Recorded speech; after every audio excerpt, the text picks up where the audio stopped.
So I'm very excited to be here today and talk to you about the journey for South Louisiana Community College. I was probably a little more excited than when I was checking in and someone said to me from the Studer group, they said, "Oh, Dr. Harder, you're presenting again." And I said, "Well, yes, I am." And the person said, "Well, just remember this time, don't be too witty, don't be too charming, don't be too intellectual, just be yourself." So I think if you all lower your expectations for the next 30 minutes, it'll probably be a great presentation. But seriously, I am really excited to talk to you today and want to acknowledge that we at South Louisiana Community College have learned so much of the truth in what Janet was saying, and you'll see some of that today, and appreciate my colleagues spending some time here as well. So at South Louisiana Community College, I came in as Chancellor in 2012. We merged with another college 4 months later, and both institutions were challenged. They had declining enrollment, financial difficulties, very, very poor student outcomes, and really poor morale from employees. And those were the things they forgot to mention in the interview, but it worked out all right.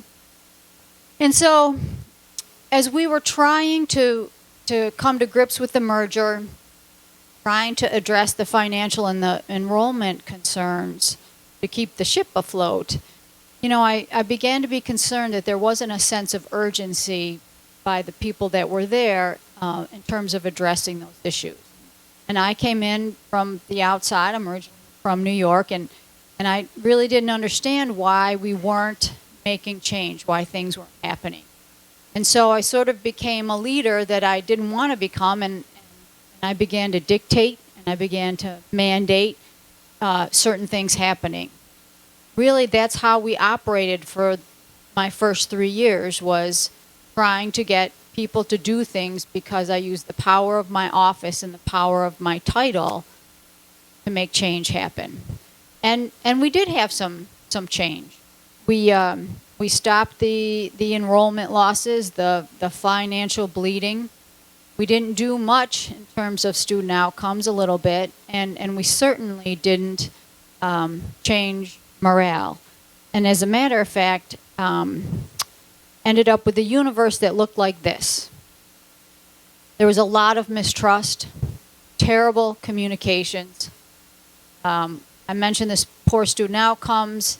Folks didn't feel like we had a lack of direction.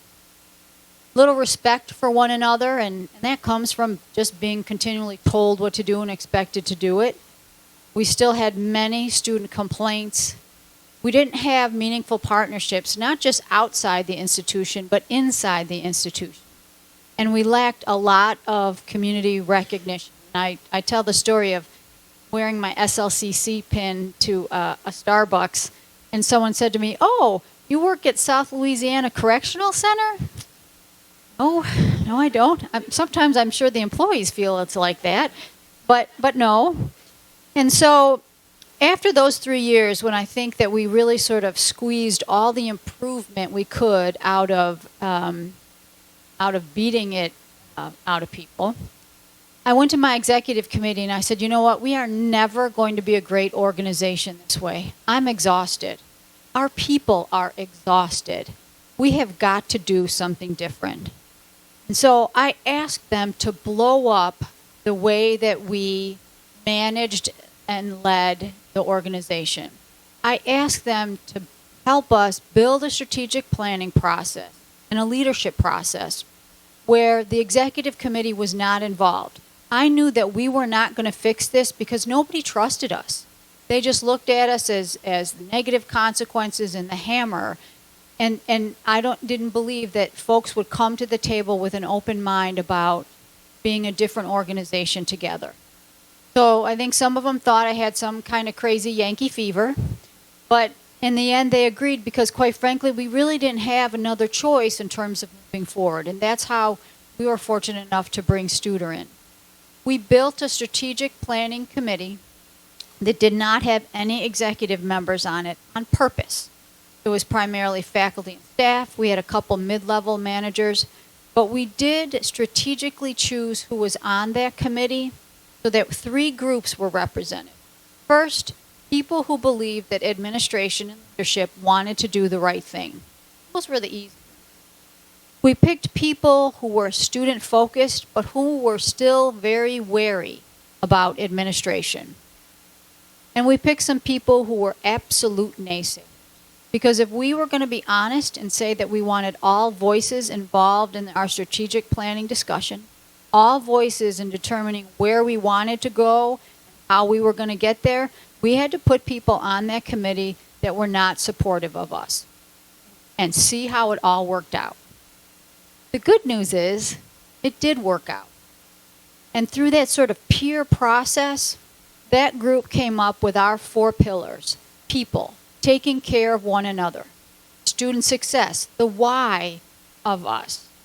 Sustainability, how do we keep the institution going forward and innovating? And finally, how are we relevant and engaged in our community? That group built our core values: accountability, collaboration, innovation, integrity, respect, service, and trust. And as Janet noted, it wasn't good enough for us to just have words on a wall.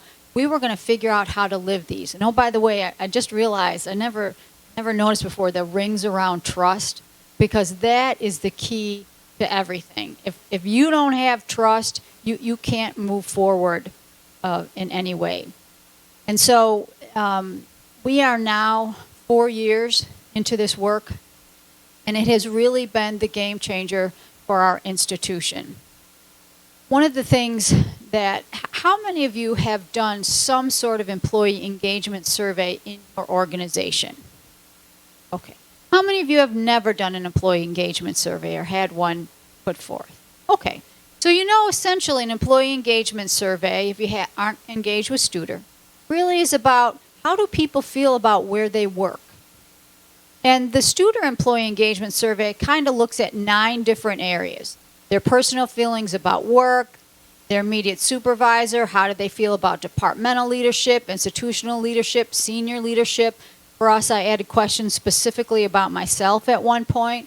How do they feel about communication, the treatment of faculty and staff, pay and benefits, sort of the summary of those, and then the overall mean. So give me a minute and let's walk through this. So this was the first year that we did our survey, about 3.5 years into being there. We did this as part of the strategic planning engagement process, and our overall mean out of 5 was a 3.51. Not bad, right? I see somebody nodding their head, not bad. That is the lowest score any institution has ever recorded for the higher ed sector for Studer. Yeah. So when I say that we were broken at that point, we really were. And look at the lowest of the low was senior leadership, my team, right? If you're engaged with Studer, you then roll these overall scores out to your entire organization. And I did that, and I did it in a way that begged forgiveness. I apologized for bringing the institution to that point. Look, guys, that's my job. That was my fault that we were at that point. And then I said, well, we've got to move on. And I call it open kimono. We look at the good, the bad, and the ugly of what is happening through the lens of our employee engagement survey. Because if we're not willing to talk honestly about those things, we will never get better. And so I also apologize for that. 2.74. I said nobody owns that more than I do. And I promised my institution that I would fix it. That I would spend the next year focused on my team, and that my team would be focusing on their team, and we'd all be focusing on each other. Necessarily know exactly what that meant. The employee engagement survey helps guide you. But I just asked my institution to give us another chance to see what we could do together over a year. So if you look at our next year's survey results,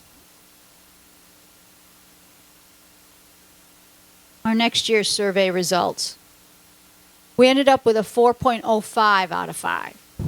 Now, I was hoping for a 5, right? I'm a type A Yankee. We've been driving it for 24 hours a day, 7 days a week for the last 365 days. And I was like, a 4.05. Oh my gosh, we're not doing it right. And Janet and Julie were like, hold on. We consider a 0.1 movement in your overall score to be high.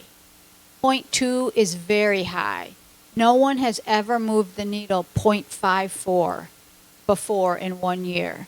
So we really did do amazing things.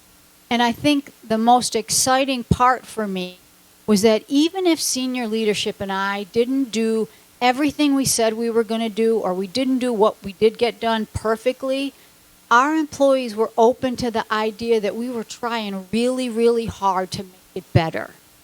Look at the biggest jump that year was in my senior leadership team, almost a full point, which is like the outlier of the outlier of the outlier. We really, really were trying hard to make the institution better. So third year we go in, we moved another 0.12, high movement. And that was the year I added questions specifically about myself. Partly because people kind of got confused. They're like, well, when I'm saying, we had questions in there that said leader or like the vice chancellor or the chancellor, and people had different experiences with each. So I was like, bring it on. I want to know exactly how people think I'm engaging with them. When Janet talks about, you as a leader, you model your expectations. I wanted to know if people felt that I was really engaged with them in the way that I felt I was engaged with them.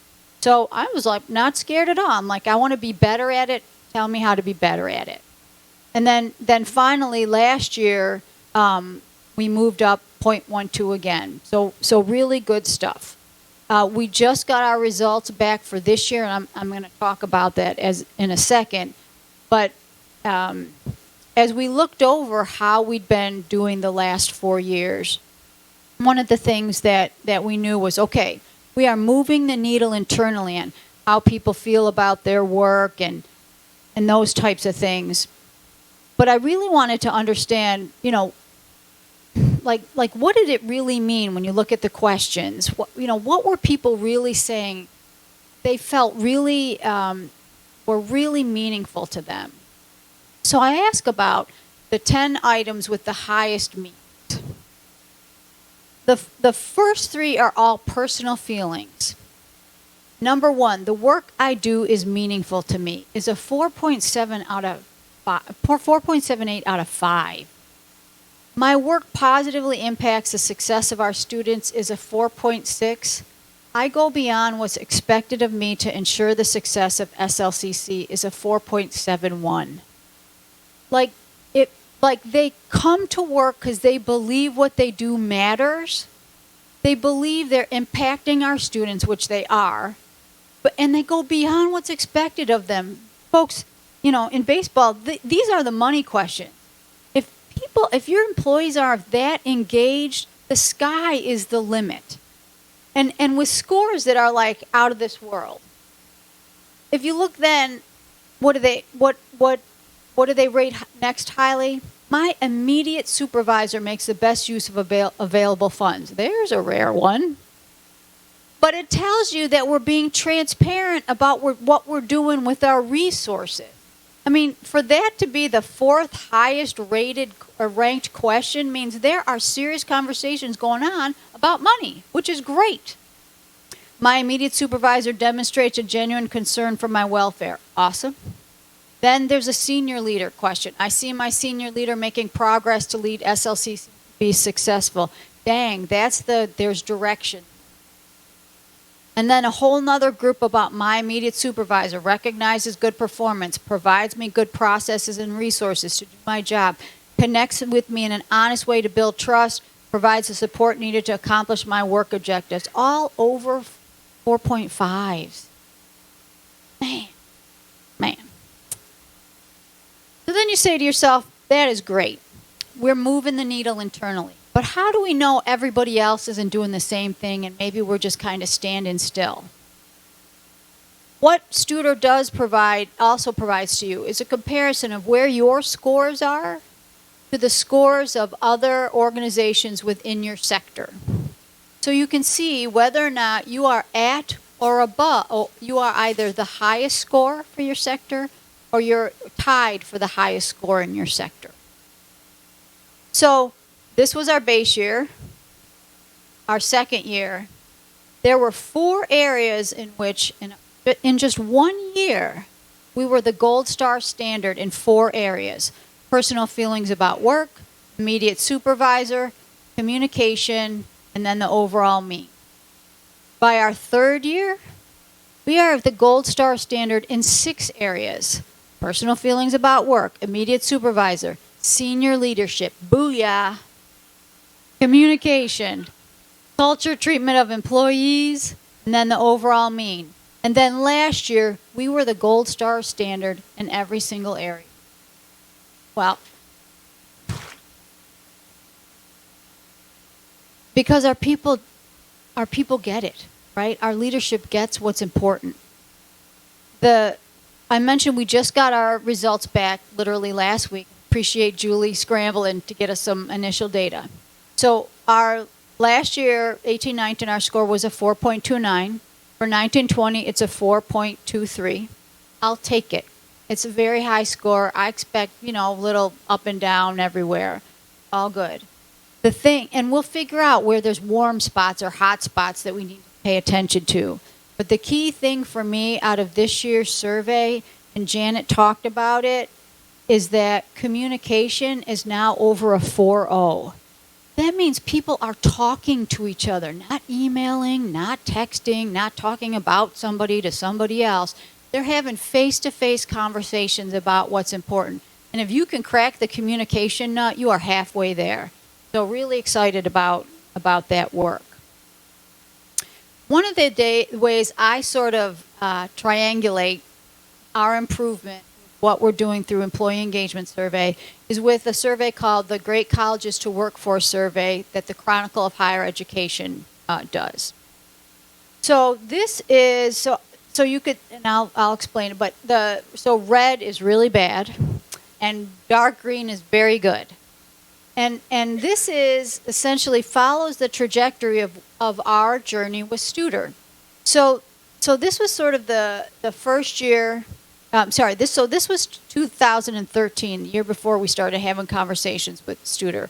Lots of yellow, red, pink turn into red. You don't see one dark green square. I think maybe a couple dark green squares.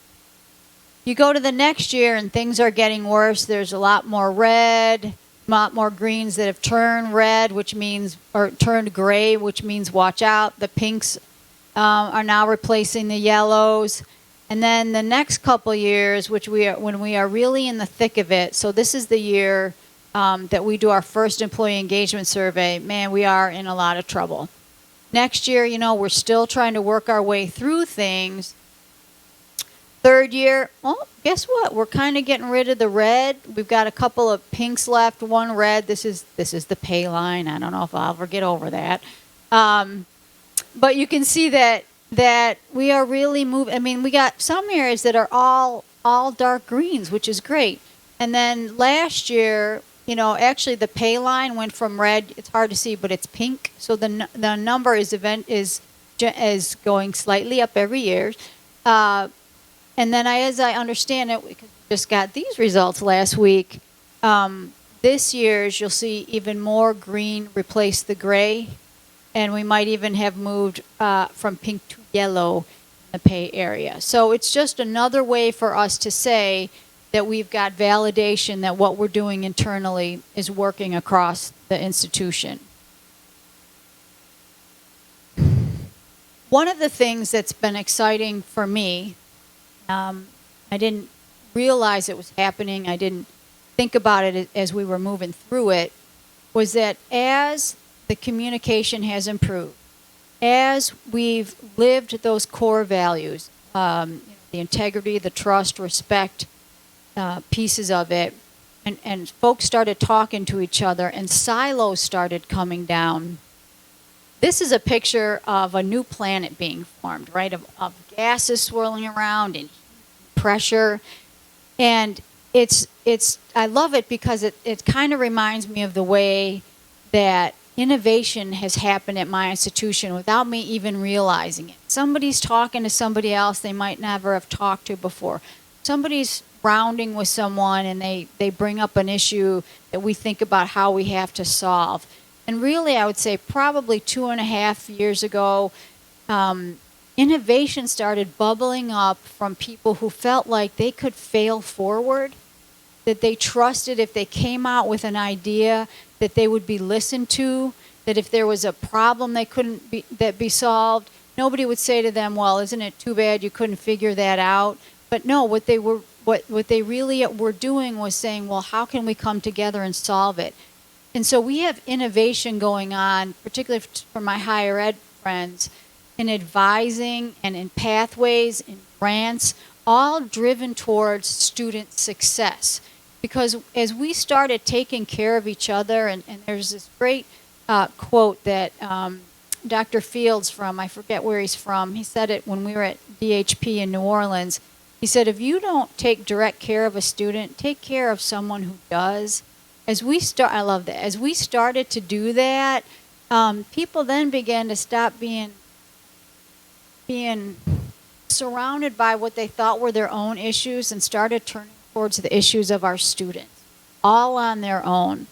And so all the innovation that we've had is around student success. And so as we've built a scorecard, I can show you how all of those things that I talked about, the numbers and the gold stars are great, but what are they doing for students? So here is our non-credit academic year head count. And you could see that we started in 16-17, that was our first scorecard year, with almost 1,200 students in non-credit. Last year we did almost 4,000. Our fundraising dollars, which is really focused on scholarships and faculty endowments, we started out at 1.8 million. We're now at almost 4 million. First to second semester retention rate of entering students has gone up almost 6 percentage points. How the percentage of students that are on time and complete their AAS technical degrees, we started at 8%. Now last year was up to 18.5%. And 100% time to completion for things less than associate degrees like technical diplomas and welding and those types of things started out at 22.5% and moved to 52.6%. All because people are now free to focus on what's best for our students. This is our universe now. We're very clear what our pillars are. Taking care of each other as it leads to student success. How do we keep the institution sustainable? And how do we stay relevant and engaged in our community? We have built these core values into our standards of practice, and they're now part of our evaluation process. Because, for example, every division has defined what does accountability mean to them. So maybe I'm going to pick something. So maybe in HR, accountability is that you respond to an employee email within 48 hours, whatever it might be. That's now in your evaluation. Did you do that? Because as a group, you came together and decided that's what accountability is. So now we're going to measure to make sure that you're holding each other to what you agreed upon accountability meant. And it's personalized to every division, so nobody feels like somebody over there dictated what accountability means and it's really not relevant to us. And then, of course, I love the pockets of innovation just popping out all over the place. So I leave you with this. You miss 100% of the shots that you don't take. None of you are here because your organizations are performing to a level that they cannot go any higher, right? There is something that can be done to make your organization better, to serve whoever it is that you want to serve, have better service, have better outcomes. Do it. Build a framework. we've been very fortunate that the work we've done with Studer has done that for us. But you have to do something if you want to move the organization forward. Thanks.